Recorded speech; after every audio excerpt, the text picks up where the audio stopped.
নমস্কার বন্ধুরা, আজকে আবার চলে এলাম নতুন একটা টপিক নিয়ে এবং খুবই যুগোপযোগী টপিক। যে টপিকটার উপর আলোচনা করব সেটা আর কিছুই নয়, ঘরে ঘরে যে সমস্যাটা আজকের দিনে সব থেকে বেশি হয়ে চলেছে এবং যেখান থেকে সব রোগের জন্ম বলে ধরা যেতে পারে, সেটা হচ্ছে অ্যাসিডিটি।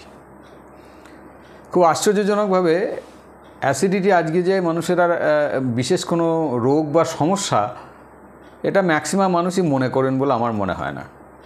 কারণ সারাদিনে যে পরিমাণ পেশেন্টদেরকে হ্যান্ডেল করি, তাদের সঙ্গে কথা বলে যেটা দেখেছি যে অ্যাসিডিটি হবে এটাই তারা এক্সপেক্ট করে, বা অ্যাসিডিটি হচ্ছে বলে সে যে খুব ওরিড বা সেখান থেকে যে তার বেরোনোর জন্য বিশেষ কোনো প্ল্যানিং আছে সেটাও কিন্তু নেই।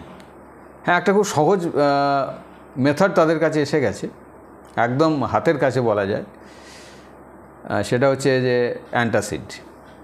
ফাইন, মানে হাসি লাগে মানুষের কিছু কার্যকলাপ দেখলে। ধরা যাক কোনো সামাজিক অনুষ্ঠানে বা কোনো ভোজ বাড়িতে যাচ্ছে, যাওয়ার আগে অ্যাসিড হোক বা না হোক একটা অ্যান্টাসিড খেয়ে নিল। হঠাৎ শরীরটা হয়তো একটু উইক লাগছে, কি হয়তো একটু সামান্য মাথাটা চক্কর দিল, একটা অ্যান্টাসিড খেয়ে নিল। হঠাৎ করে দেখা যাচ্ছে শরীরটা একটু আনচান করছে, একটা অ্যান্টাসিড খেয়ে নিল। একটু বেশি খাওয়া হয়ে গেছে, একটা অ্যান্টাসিড খেয়ে নিল। অর্থাৎ অ্যান্টাসিড খাওয়ার জন্য তার কিন্তু বিশেষ কোনো কারণের প্রয়োজন নেই, এবং অ্যান্টাসিড খেয়ে যে সে কোনো বড় অসুখের মধ্যে যেতে পারে বা বড় ধরনের বিপদের সম্মুখীন হতে পারে, সেটাকেও সে খুব একটা বিবেচনার মধ্যে রাখে না। কিন্তু আমরা আমাদের অভিজ্ঞতায় দেখছি যে যারা একটু বেশি দিন ধরে অ্যান্টাসিড খাচ্ছেন, তাদের কিন্তু শরীরে বিভিন্ন ধরনের অসুখ বিসুখ দানা বাঁধা শুরু হয়ে যাচ্ছে। প্রথম যেটা সবথেকে বেশি আসছে সেটা হচ্ছে যে স্টোন। সেটা গলব্লাডারে হতে পারে, সেটা কিডনিতে হতে পারে, সেটা ইউরিনারি ব্লাডার বা পেচ্ছাপের থলিতেও হতে পারে। এই স্টোন খুব ফাস্ট তৈরি হয়ে যায় যারা অ্যান্টাসিড লং টার্ম নিতে শুরু করছেন।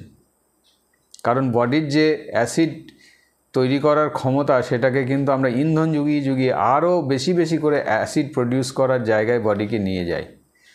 হ্যাঁ, অ্যান্টাসিড তো আপনার রোগটা সারায় না, সাময়িক যে এক্সট্রা অ্যাসিড আছে সেটাকে হয়তো নিউট্রালাইজ করে দিল, আপনি ভাবলেন আপনার অ্যাসিডটা ঠিক আছে, আর কী আর ঝামেলার দরকার আছে, আমি রোজ সকালে একটা করে খেয়েই নিলাম, তাতে অসুবিধে কী আছে। অসুবিধে কী আছে সেইটার উপরই আজকে কিছু তথ্য আপনাদের সামনে হাজির করার চেষ্টা করছি। ধরুন, আপনি একটু বেশি দিন যদি অ্যান্টাসিড নিতে শুরু করেন, তাহলে আপনার যে সমস্যাটা হতে পারে সেটা হচ্ছে লিভারটা আস্তে আস্তে আপসেট হয়ে যেতে পারে। কারণ আমাদের বডিতে যে পিএইচ ব্যালেন্সের কথাটা আমি প্রতিটা ভিডিওতেই প্রায় একবার করে মেনশন করি, যে আমাদের শরীরে একটা স্কেলের ওপর ডিপেন্ড করে চলে। হয়তো কোথাও দেখা যাচ্ছে যে 0 to 7 এটা হচ্ছে অ্যাসিডিক পিএইচ, এবং 7 to 14 অ্যালকালাইন পিএইচ বা ক্ষারীয় পিএইচ। যারা শরীরকে খুব ভালোভাবে মেনটেন করতে চান, তারা যদি শরীরকে নিউট্রাল বা অ্যালকালাইন মিডিয়ামে রাখতে পারেন, তাহলে ধরে নিতে পারেন তার অলমোস্ট কোনো অসুখ হবেই না, বা যদি অসুখ থেকেও থাকে সেটা কিন্তু ক্লিয়ার হয়ে যাবে। কিন্তু যদি বডি অ্যাসিডিক হয়ে যায়, মানে শরীরে অ্যাসিডের পরিমাণ বাড়তে শুরু করে, তাহলে আপনার এমন কোনো রোগ নেই যে রোগটা আপনার হবে না। এবং সেখানে কিন্তু হরমোনের ডিসঅর্ডার থেকে শুরু করে, যেমন ধরুন থাইরয়েড থেকে শুরু করে, আপনার ডায়াবেটিস থেকে শুরু করে, কনস্টিপেশন থেকে শুরু করে, ডায়রিয়া থেকে শুরু করে, হেন রোগ নেই যে রোগটা অ্যাসিডিটির কারণে হয় না। তো চলুন আমরা আবার সেই একই পদ্ধতিতে ট্রাই করে দেখি যে অ্যান্টাসিড না খেয়ে যদি অল্টারনেটিভ কোনো ট্রিটমেন্টের মাধ্যমে বা অল্টারনেটিভ কোনো ড্রাগস যেগুলো আমরা ব্যবহার করতে পারি, অথচ কোনো সাইড এফেক্ট সেইভাবে নিতে হবে না, সেগুলো যদি আমাদের শরীরে বা আমাদের ফ্যামিলিতে ইউজ করি, তাহলে সেই ক্ষেত্রে আমাদের কী ধরনের বেনিফিটস হতে পারে। তো আমি এই ক্ষেত্রে অবশ্যই, যেহেতু আমি নিজে একজন homeo consultant, homeo medical officer আমি, তো সেই সুবাদে আমাদের প্র্যাকটিসিং এক্সপিরিয়েন্স থেকে যে মেডিসিনগুলো আজকের ডেটে মানুষের খুব বেশি হেল্প করছে, সেই মেডিসিনের কিছু এক্সপিরিয়েন্স আপনাদের সঙ্গে আজকে শেয়ার করি। একটা খুব কমন মেডিসিন যেটা আপনারা নাম প্রায় শুনেছেন বা অনেক ক্ষেত্রে হয়তো ইউজও করেছেন, সেটা হচ্ছে নাক্স ভমিকা। নাক্স ভমিকা একটা অসাধারণ অ্যান্টাসিড মেডিসিন হিসেবে ইউজ হয়, যেটা আপনি এই পারপাসে ইউজ করতে পারবেন যেখানে হয়তো দেখা গেল আপনি যা খেতে পারেন তার থেকে একটু বেশি খেয়ে ফেলেছেন, অর্থাৎ ওভার ইটিং করে ফেলেছেন, এবং সেখান থেকে দেখা যাচ্ছে যে আপনার পেটটা ফুলে গেছে বা আপনার হয়তো শরীরটা আনচান করছে। তো এই সব ক্ষেত্রে আপনি অ্যান্টাসিড হিসেবে নাক্স ভমিকাকে ইউজ করতে পারেন। 6, 30 এই দুটো পোটেন্সিতে ব্যবহার করলে আপনি একটু তাড়াতাড়ি রেজাল্ট পেতে পারবেন। এর সঙ্গে দেখা যায় যে নাক্স ভূমিকাতে যেটা হয়, একটা বমি বমি ভাব থাকতে পারে, বমি হচ্ছে না, বা পরের দিন দেখা যাচ্ছে যে আপনার ঠিকঠাক পটি ক্লিন হচ্ছে না, পটি করতে যাওয়ার ইচ্ছে হচ্ছে কিন্তু আপনি পটি করতে গিয়েও ঠিকমতো স্যাটিসফাইড হতে পারছেন না, বারবার যেতে ইচ্ছে করছে।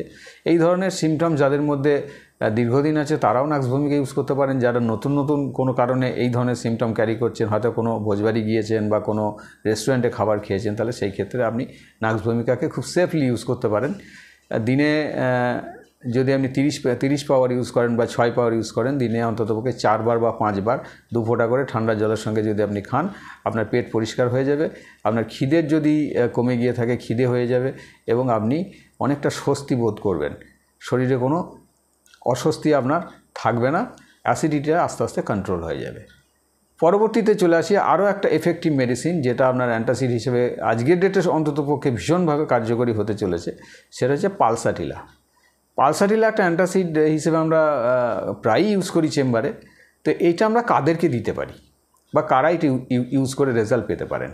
দেখুন, আজকের ডেটে যে ধরনের খাবার আমরা খাচ্ছি তার ম্যাক্সিমামটা কিন্তু রিচ ফুড, মানে একটু বেশি তেল মশলা এরকম ধরনের খাবার আমরা বেশি খাই, যেখানে হয়তো ময়দা ব্যবহার করা হয়েছে, বেসন ব্যবহার করা হয়েছে, এই ধরনের প্রিপারেশনও আমরা আজকাল বেশি খাচ্ছি রেস্টুরেন্টের দৌলতে।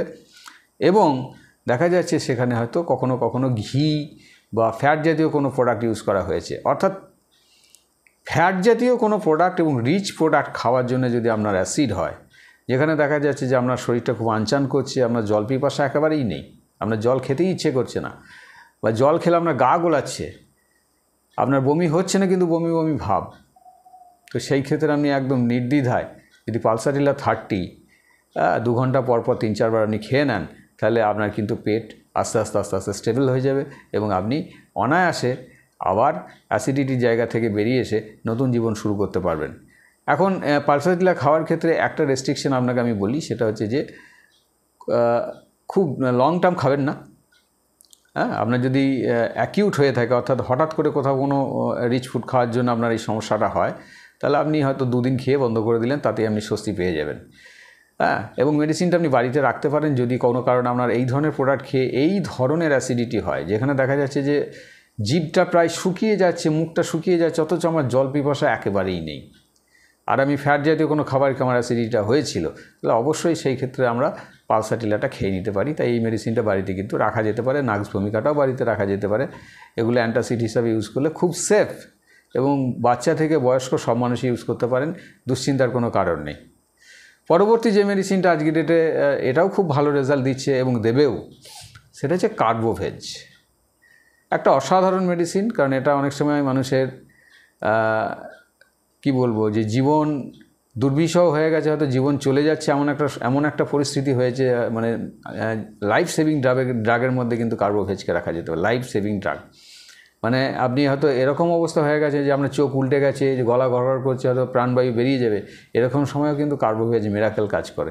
তো যাই হোক ফ্রেন্ড, আপনাদের সেরকম সিচুয়েশনে কার্বোভেজ ইউজ করার জন্য আমি আপনাকে পরামর্শ দিচ্ছি না। কার্বোভেজ আপনি অ্যাসিডিটি পারপাসে কি সিচুয়েশন আপনি ইউজ করতে পারেন, সেটুকুই আপনাকে আমি হেল্প করার বা আমার নলেজটা শেয়ার করার চেষ্টা করছি। সেটা হচ্ছে যে যদি আপনি খুব বেশি শুয়ে বসেছিলেন, তেমন একটা পরিশ্রম করেননি, আপনার প্রচণ্ড অ্যাসিড হয়েছে, গলাবুক জ্বালা করছে, তার সঙ্গে আপনি চেষ্টা করছেন যে একটু গরম জল টল খেয়ে পেটটাকে স্বস্তিতে নিয়ে আসতে, কিন্তু কোনোভাবেই কিছু হচ্ছে না, পেটটা যেন একদম ফুলে গিয়ে টাইট হয়ে গেছে, এবং আপনার বারবার মনে হচ্ছে যে আমাকে খুব বেশি গরম করছে, আমার একটু বেশি বাতাস দরকার, ফাঁকা হাওয়ায় গেলে ভালো লাগছে, পাখার হাওয়া নিলে ভালো লাগছে, এবং পেটটা যেন এমনভাবে আটকে গেছে, না উপর দিকে যাচ্ছে না নিচের দিকে যাচ্ছে।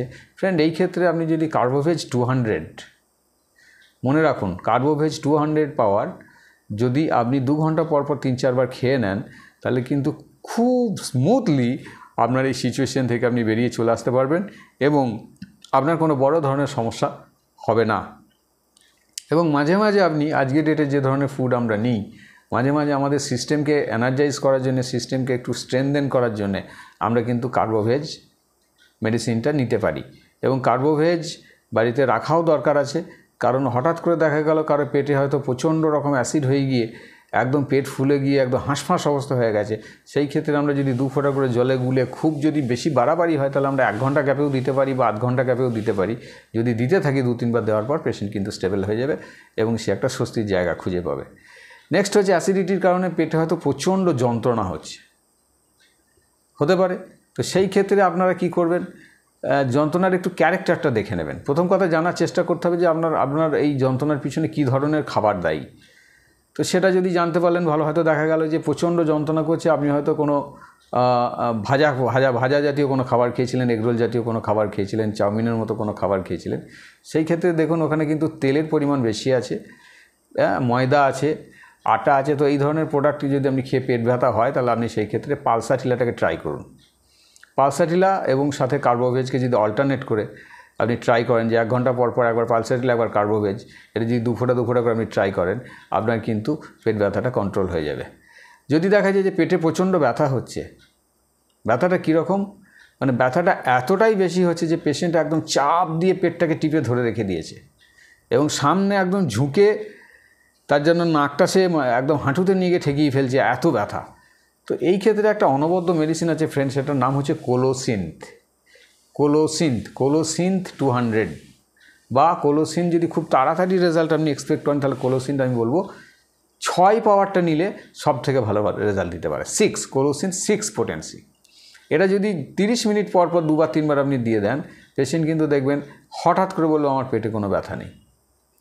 তো পেট ব্যথার ক্ষেত্রে আরও একটা খুব ভালো মেডিসিন আমাদের আছে, সেটা হচ্ছে যে চায়না 30।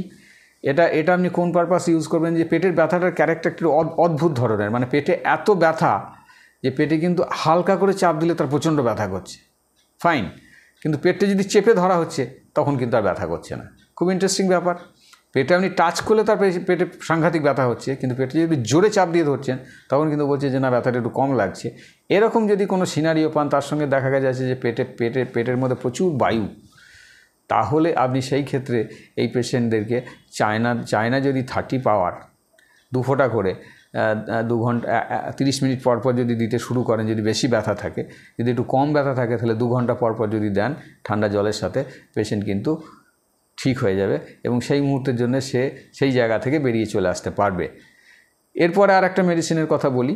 প্রচুর অ্যাসিডিটির মেডিসিন হোমিওতে আছে, যেগুলো মোস্ট কমন। আমি সেই রকমই কিছু মেডিসিনের কথা আপনাদের বলবো এবং এই মেডিসিনগুলো ঘরে রাখলে আপনারা অনেক ক্ষেত্রেই হয়তো ছোটোখাটো বিপদ থেকে আপনি বেরিয়ে আসতে পারবেন। এবং অ্যান্টাসিড খাওয়ার যে বড় বিপর্যয়, অর্থাৎ আপনি অ্যান্টাসিড খেলেন অ্যাসিড সারানোর জন্য, সেখান থেকে আপনার পেটে পাথর হয়ে গেল, আপনার ফ্যাটি লিভার হয়ে গেল, আপনার হার্ট ব্লক হয়ে গেল, এটা নিশ্চয়ই কখনো আপনি চাইবেন না। সেই জায়গায় যদি না যেতে চান, সেই জায়গায় দাঁড়িয়ে যে মেডিসিনগুলো আপনারা অ্যাপ্লাই করে রেজাল্ট পেতে পারেন, সেরকমই কিছু মেডিসিনের কথা আজকে আলোচনা করছি। তো চলুন নেক্সট একটা মেডিসিন নিয়ে আলোচনা করি। এটাও খুব ভালো ওষুধ। মেডিসিনটার নাম হচ্ছে লাইকোপোডিয়াম 200 পাওয়ার বা 1M পাওয়ার, যেটাকে 1000 পাওয়ার বলা হয়। যদি এই মেডিসিনটা আপনাকে কাউকে অ্যাপ্লাই করতে হয় তাহলে আপনাকে দুটো জিনিস দেখতে হবে। একটা হচ্ছে যে পেশেন্টের পেটে একটা গড়গড় করে আওয়াজ হতে পারে, রামলিং সাউন্ড আমরা বলি, অর্থাৎ পেটের মধ্যে গড়গড় করে একটা পেট ডাকা বলা হয় যেটাকে, এরকম একটা সাউন্ড হয়।